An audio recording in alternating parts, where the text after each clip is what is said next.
All right, welcome back to Behind the Curtain. My name is Bowen Asserson, and today I'm going to be covering a news piece, an opinion piece that appeared, and the title of it is Newsrooms That Move Beyond Objectivity Can Build Trust. An absolutely ridiculous title with some ridiculous presumptions that will make you scratch your head in disbelief. I think it really highlights the problems in major media newsrooms, the problems that are causing a serious erosion of trust and credibility with the American public. But before I jump in, see that little thumbs up button at the bottom? Hit the like button, hit the subscribe button, share it with your friends if you like it. If you don't like it, forget everything I just said. But if you like it, hit the like button, subscribe, share it with your friends. Helps me to create more content for you, my listeners.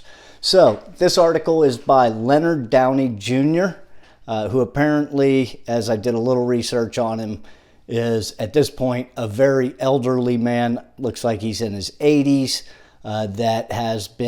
He's a former executive editor of the Washington Post and a professor at the Walter Cronkite School of Journalism and Mass Communication at Arizona State University. And Mr. Downey conducts interviews with about 75 editors of major and medium-sized media outlets, newspapers, newsrooms, television. And he shares quotes from the interviews. I'm going to pick out a few of the quotes and share them with you and provide a little commentary on them. My primary question coming away from this reading is, where have all the adults gone? Elvis has left the building. So this is the author's intro to the story, and I'm just going to read it to you. Amid all the profound challenges and changes roiling the American news media today, newsrooms are debating whether traditional objectivity should still be the standard. Let me say that again. Newsrooms are debating whether traditional objectivity should still be the standard for news reporting.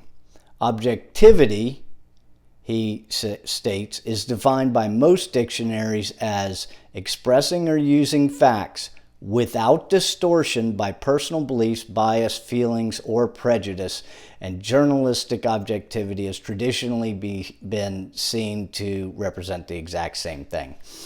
But increasingly, reporters, editors, and media critics argue that the concept of journalistic objectivity is a distortion of reality. So reporters, editors, media critics are arguing that the concept of journalistic objectivity is a distortion of reality. Let me go back and read real quickly the dictionary definition of objectivity. It is expressing or using facts without distortion by personal beliefs, bias, feelings, or prejudice. So right now, one of the prevailing feelings in media and newsrooms is that traditional objectivity is a distortion of reality, the actual complete opposite of what the dictionary definition is. I feel like I've wandered in to the abyss. We're through the looking glass at this point, where words, according to some people, mean the exact opposite of what they meant just 12 minutes ago. The marching progress to redefine words to fit a narrative. So let's see. It says they point out that the standard was dictated over decades by male editors in predominantly white newsrooms and reinforced their own view of the world. They believe that pursuing objectivity can lead to false balance, or misleading both sidesism in covering stories about race, the treatment of women, LGBTQ rights, income inequality, climate change, and many other subjects. So they believe that pursuing objectivity can lead to a false balance of misleading both sidesism. That's what objectivity is reporting the facts as they appear. And if you're an opinion piece or an editorial piece, you can present each side. Even in some news pieces, it would be appropriate to say, hey, this is what this side thinks. Here's what this side thinks. You decide what you think. Instead of just saying, this is what we think, and this is what we think you should think. So, he also writes, throughout the time, beginning in 1984, when he worked as managing editor, and then from 1991 to 2008, succeeded my predecessor as executive editor, I never understood what objectivity meant. I didn't consider it a standard for our newsrooms. But then he goes on to state his goal for reporting. My goals for our journalism were instead accuracy, fairness, nonpartisanship, accountability, and the pursuit of truth. That sounds a lot like objectivity. Maybe he didn't think of it that way, but clearly, it seems clear to me anyway, that most people would define that type of reporting as objective. Okay, so American society, he continues, American society itself has been in upheaval. Upheaval, he states. These are the things American society has been in upheaval over. Discrimination against and abuse of women. Today, he's saying that we are in upheaval over discrimination and abuse of women. I think everywhere we look, universities, corporations, everywhere, they are falling over themselves to hire more women so they won't look bigoted or sexist. Falling over themselves, tripping over themselves. And we're talking about the discrimination against and abuse of women. By all rights, at this point in America, we have achieved absolute equality for women in the workplace, in universities, and everywhere else. But according to Downey, we're in upheaval over the discrimination against and abuse of women. We're also in upheaval against persistent racism and white nationalism. Okay, does racism exist? Granted, it does. It's part of human nature. All people are more comfortable around people that look like them. It's just they are. However, people from bigger cities where they're surrounded by lots of different people that all look very different tend to be a little more comfortable. Does racism exist? Yes, there are people that are racist, and that will never ever change. You cannot, no matter how hard you hammer it at people, get rid of individual racism. Society over time changes in its views, but if you think you're going to completely eradicate racism from the face of the planet or from American society, you're just doomed to failure. White nationalism, today that just means white. We're also in upheaval over police brutality and killings.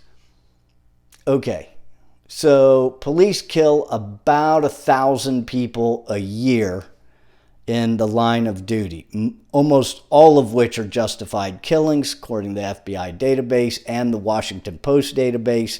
And according to the Washington Post, which has been keeping an historical record of police killings, last year there were 7 killings of unarmed black men and about twice that of unarmed white men in America. The police have about 40 million interactions with the public each year. We are down to 20 or 30 being killed unarmed, many of which are still valid shootings. Listen, would it be great to get rid of all killings by police? Absolutely. But then we're living in fantasy land where everybody is good, everybody is polite, and everybody is compliant with authority. And I think we all know, at least those of us that live in the real world, that that's just not a reality we will ever achieve. We've progressed much closer to it over history, but to totally eradicate it from all individuals is really just false reality. Can we make changes in policing? Certainly. Better training would be one. So instead of defunding the police, funding the police for more training, better training, more consistent training. The average police woman or man gets, I think, a couple of weeks of training a year. They should be getting training at least once a day or once a week throughout the year so that they know how to handle the types of situations that most police aren't comfortable handling, especially if they get into a situation that escalates rapidly and they need to diffuse it. If they had confidence and skills as to how to take somebody down physically when they're attacked and subdue them without having to resort to lethal force, that would be good, but you're only going to get that through training. So yes, I do agree we can make some changes in policing that would benefit all of society, but I don't think we're in upheaval. The reason we know the names of every black person that has been, unarmed black person that's been killed by the police is because it happens so rarely that each time it does happen, it's a major news story that the media runs 24/7. If it was happening all the time, we wouldn't know the names of any of them. Okay, so the treatment of LGBTQ plus people, again, that's just like racism. Are some people going to be anti-LGBTQ? Sure. Most people are not. Most people don't care what you do in your bedroom. I certainly don't. I don't even think most Republicans, who Democrats seem to scream at all the time about being racist, homophobic, etc. Some of the most conservative people I know, boomers that are super conservative, could care less. That's where we've gotten to as society. And I think that's a good place to be. What you do in your time, in your bedroom, and in your relationships is up to you, because it doesn't affect the rest of us at all. So go ahead. I think we've moved a long way as far as rights and inclusion in society for LGBTQ members of society. Income inequality and social problems is another one that we are in upheaval about. There's always been income inequality. There will be income inequality until the end of time. Some people are just smarter. Some people start way ahead in the race. Some people are way smarter and way more industrious and willing to sacrifice a lot more and take a lot more risks, and those people climb to the top, at least in a capitalist society. If you go to any dictatorship, the dictator has all the money, everybody else is destitute. If you go to any socialist country, the people at the top have all the money and everybody else is equally poor, equally destitute. So social inequality, income inequality is always going to exist, but we can certainly work to lessen it or to help the people that are at the bottom move up a little bit. And we can do that through education and many other ways. I'm not going to jump into that. Immigration and the treatment of immigrants, he says we're in upheaval over. Well, there's a lot of screaming about immigration. A lot of people may not be aware of this, but the United States lets in more immigrants than any other country in the world on an annual basis, legally. We let in almost 1 million legal immigrants, many of them black and brown immigrants, as people on the left would call them. And the problem that many of us have and many people have is illegal immigration. There are a tremendous number of people coming across the southern border, many of whom could be amazing citizens of the United States. We want the immigration system reformed so we can get these people who have legitimate claims to come to America. We want them to be able to get in legally and participate in the American dream, American democracy, instead of having to live in a shadow culture in America where they don't have the rights that American citizens have. And we want to know who's coming. We deserve, as American citizens, taxpayers, to know who's coming across our border. Are we in upheaval? Maybe on that one, there's an argument to be had. And the causes and effects of climate change. Regardless of what you think about climate change, it is absolutely and abundantly clear that it is not an emergency. Is it a challenge that faces us? Is it something that we should focus on and try to work towards mitigating to some degree? Sure, but we need to do it with common sense solutions instead of just banning oil and natural gas and fossil fuels. And we need to account for human innovation. Time and time again throughout history, especially when it comes to energy and resources and will we be able to feed the growing populations, the alarmists have been proved wrong because the thing they failed to take into account is human ingenuity and innovation. We always find a way to adapt. That is unique to the human species. We're the only ones that are capable of doing it, and every time it becomes necessary, we adapt and change through innovation and individual ingenuity. And he says, the very survival of our democracy. You could argue that point, but I'm going to do that I'm going to save that topic for another day. And it's hilarious what he says, because he says that our newsrooms reflect one vision and it's very white, but then he says this is the thing that these are the things, the ones I just went over, are what Americans care about. It's unbelievable. If you put those two things into a bag and mix it up and then take a look inside of it, you're living in an ideological bubble, dude. The only people that care about these things are the people that you are around consistently. And people who have all the same views, that's the problem. Lack of viewpoint diversity, lack of ideological diversity, lack of political diversity. It doesn't matter whether you're black, white, green, polka dot, female, male, transgender, whatever you want to be. If you all have the same ideology and the same viewpoints and the same political opinions, there's no diversity, zero. And without that diversity, you live in an ideological bubble, and it's insane to think that the rest of the American public are so concerned about the rest of those things that you just mentioned that we can't sleep at night. That's not what keeps the average American up. So the activism around the topics I just mentioned are the pet projects, primarily of the affluent people of all races and sexes that have the luxury of banging on about these topics 24/7 because they're economically secure and don't have to worry about feeding their family.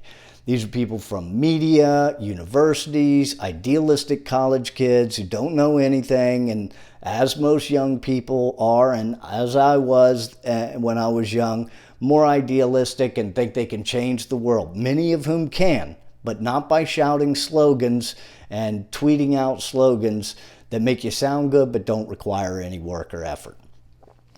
Right? When you don't have to worry about paying the bills, you can focus on any abstract topic you want, right? whether it's useful or not. So he then goes on to say, reporting reliably on all of this has critically challenged newsrooms, calling into question their diversity, values, and credibility. He's right. That has called into question their diversity, values, and credibility, but not in the way he thinks. It's in the way of viewpoint diversity. In most of the mainstream video, you won't see cultures from poor communities, white, black, Asian, Hispanic, reflected in the thoughts and opinions of those, or in the stories reflected in media newsrooms today. So this is mostly about young journalists just entering into journalism, and rather than saying you're wrong, so sit down, shut up, and learn. When you're 24 years old, you don't know anything about anything, because really 6 years ago, you were in high school going to the prom. And in 6 years, you've gained almost zero life experience, because if you went to college, you also lived in a bubble in a fantasy world for another 4 years on your daddy and mommy's dime, or the government's dime. So he doesn't say you guys are crazy. Instead, he says, oh yeah, well, maybe we were wrong. Maybe objectivity is not the way to go. And that's insane. So where are the adults? And in today's diversifying newsrooms, he says, they feel it negates many of their own identities. They feel objectivity negates many of their own identities, life experiences, and cultural context, keeping them from pursuing truth in their work. I don't even know what that means. I know the words, but when they're put together like that, it's just word salad. It's meaningless. It's just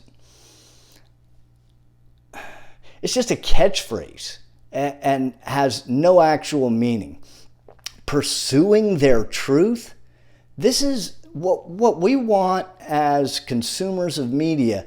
We don't want your truth. We want the facts as they occurred, and then we can make a decision about what we think is the truth, or interpret it through our lenses, instead of a 24, 25, 26, 27-year-old idealistic, doesn't know anything journalism trying to teach the rest of us in our 30s, 40s, 50s, 60s, who have far more life experience, how to think and what to think. It's stupid. So, and let me just say this, if you're listening and you're 24, nobody gives a shit about your truth except your mom.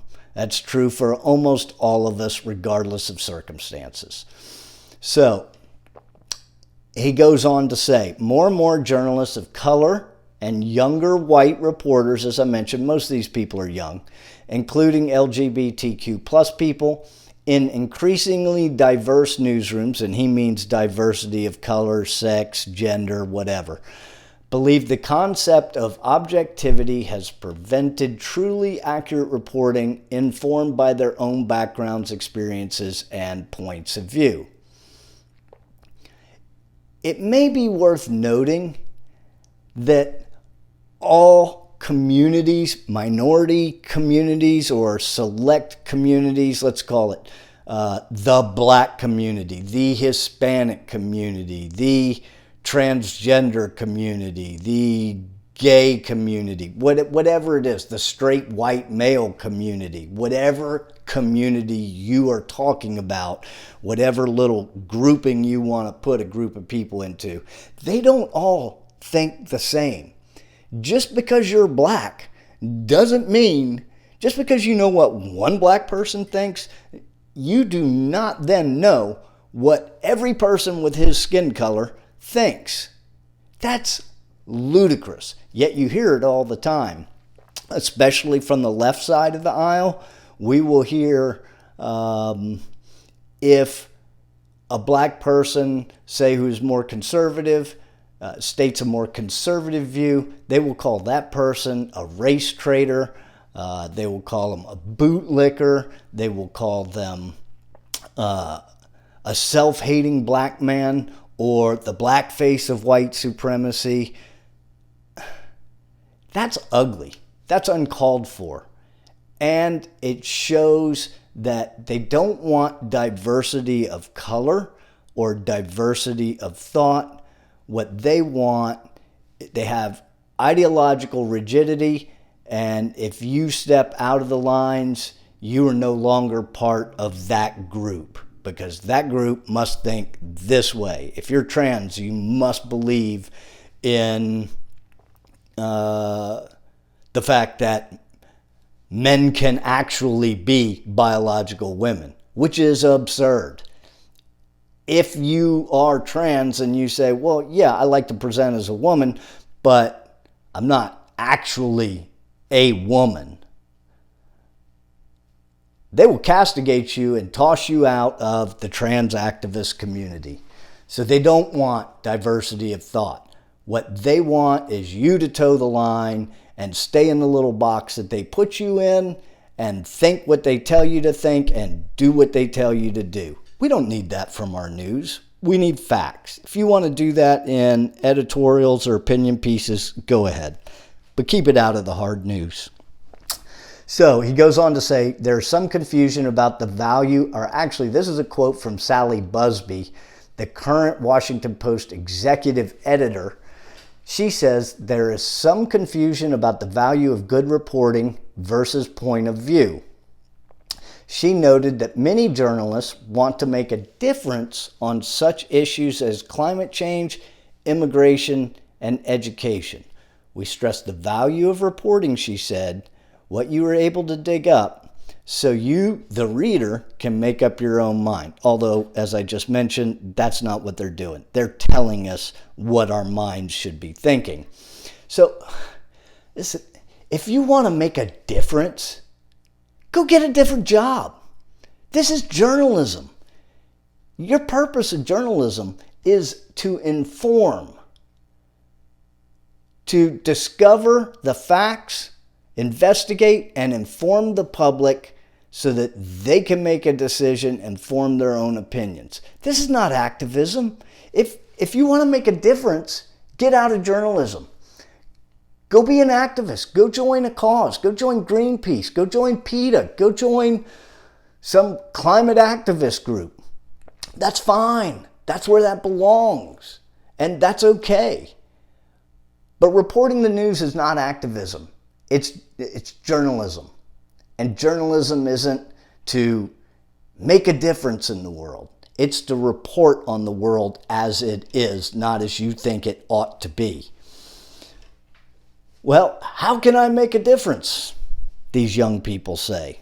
Well, certainly not with your uninformed 24-year-old opinion based on no real practical experience that you got in a crappy university education that pushed a bunch of propaganda and was paid for by your parents and actually made you less intelligent than you were before you went in and rendered you incapable of critically thinking about issues and doing the research so that you could gain the knowledge to accurately report on the world as it is, not as you want it to be. Older reporters know that you can't solve these crises by inserting your identity into a news story. So you care about climate change? Then you want nuclear, right? And you want fracking, right? No, because climate change. Those are the cleanest sources of energy and the most efficient sources of energy that we could have. Look at France. I think they get 70, 80% of all their energy from nuclear. They're emitting so much less carbon, which there's a lot of debate about whether carbon's causing the problem, and it's certainly a discussion to be had, not here. But no, we can't have nuclear. No, we can't have any fossil fuels, natural gas. Okay, well, that's activism. So, really, they repeat these tropes because they didn't really get an education. And they really didn't take the time to investigate and learn about energy and how it affects all of us around the globe, especially people living in poverty around the world who have traditionally been burning wood and dung, which is a greater pollutant than fossil fuels. So the thing that has been shown to reduce carbon footprint has actually been to make people richer Because when they get richer and they don't have to worry about finding something to burn, they can actually think about their environment. When you're walking 5 miles to get water, you're not thinking about how to take care of the environment. So the solution there, I'm not going to get into climate change, but there's a lot of solutions that are common sense that don't include just shutting down the oil and gas industry. So an editor from the Los Angeles Times said, "We're trying to create an environment in which we don't police our journalists too much." No, that's what editors are for. You need to police your journalists to make sure that their stories are accurate and do not reflect their opinions or ideas of the world as it should be, that they reflect the world as it is, and that they're giving us unbiased facts so that we can make their opinion or make our own opinions or make our own decisions. See if I could spit that out correctly. That's what editors are for. That's why the editors are the more senior people in these newsrooms. You're the adults. Act like it. Teach these young kids that the world is not what they learned in college, and the real world is much different, and that they have a responsibility to report accurately to the American people. And, you know, if you're trying to affect change, this just isn't a job for you. Why are we trying to ACLU this? I mean, I think we all know what's happened to the ACLU. It initially started out as an amazing organization designed to protect and safeguard American civil liberties, and they focused on protecting and safeguarding those civil liberties for all peoples in America. In the 60s, the ACLU defended the rights of Nazis. And by the way, the head of the ACLU at that time was Jewish. They protected the rights of Nazis to march through Skokie, Illinois, that had a heavily Jewish population. Why? Because if you start deciding whose rights will be defended and whose rights won't be defended, you're heading down a slippery slope that leads to authoritarianism and the erosion of rights for all people in your society. So, this next quote seems to me to be what we should be looking for in a newsroom. This is from a guy whose last name is Khan, the executive editor of the New York Times. He states, "You can't be an activist and be a Times journalist at the same time," he said flatly. "All of our newsroom journalists should act as if they are representing the institution that they are working for when they're making public comments about major issues in the news." Well, apparently he is not from the wing of the New York Times that is pushing the 1619 Project, race essentialism, and, well, all kinds of other pet projects. It sounds like he's clearly trying to thread the needle here and not offend people at the Times and still voice the opinion that what we need are facts, not ideologues. But it doesn't seem like his vision of the newsroom and media is the winning vision right now. It seems to be losing. So, and I would say that's illustrated by this next quote from Kathleen Carroll, who was former executive editor of the Associated Press. She says, "It's objective by whose standard," she says. There are no standards, no individual standards. There's no standard for gay people and standard for straight people when it comes to objectivity. She says that standard seems to be white, educated, fairly wealthy. And when people don't feel like they find themselves in news coverage, it's because they don't fit that definition. That's not the reason, that's just not the reality of why the opinions and views that we hear most about are directed towards white, educated, and fairly wealthy people. The reality is not because they're white. It's because newspapers historically experience huge profit margins for decades. of 25% plus profit margins annually. And these people were, they're monopolists. When choosing their audience, who are they going to choose? They're going to choose the wealthiest people. I'm not defending this.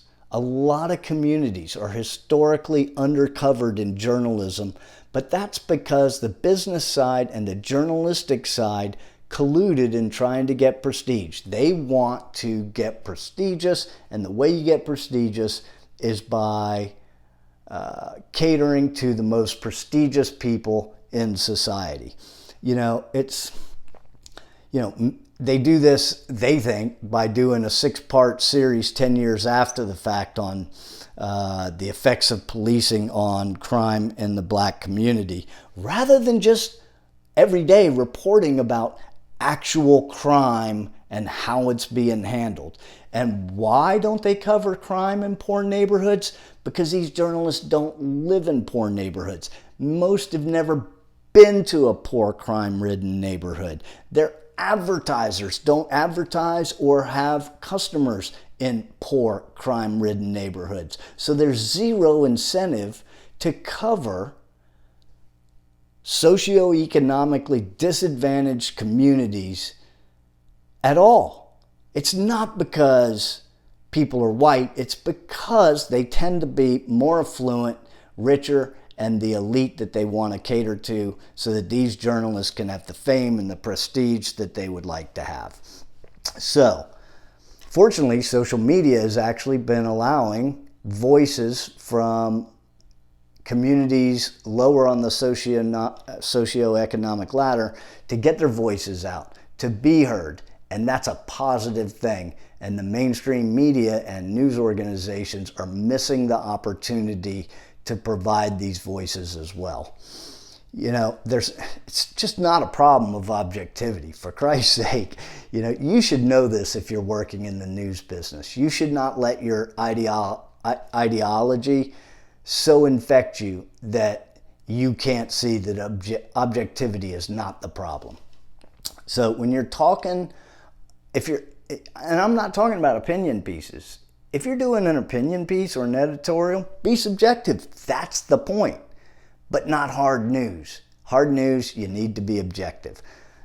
Stop injecting race into objectivity. Stop injecting sex and gender into objectivity. Okay?